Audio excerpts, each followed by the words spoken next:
ئێمە وەکو کۆمپانیای برنجی مانیافوت بە هاوکاری دکتۆر بەڕێز کاک دکتۆر عەتا هەڵساین بە دابینکردنی خۆراک بۆ نزیکی 100 ماڵ پێداویستەکان بریتین لە نۆک، فاسۆلیا، زەیت، سابوون، دۆشا و برنجەکە برنجی مانیایە. ئەدەواتەکانی کەشی چەند کۆمپانیایکی کەیە بەڵام بەڕێز کاک دکتۆر عەتا هەساوە بەکڕینی ئەدەواتەکانی کە ئێمە شتەرخانکردنی برنجەکە.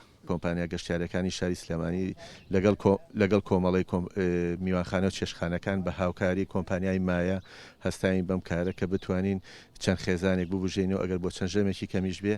لێرەوە داواکارم لە هەموو سەرمایه‌داران لە هەموو کەسێک کە توانای هەبێ بە پێی توانای خۆی دەستگیری و هاوکاری کەم لەداران بکات.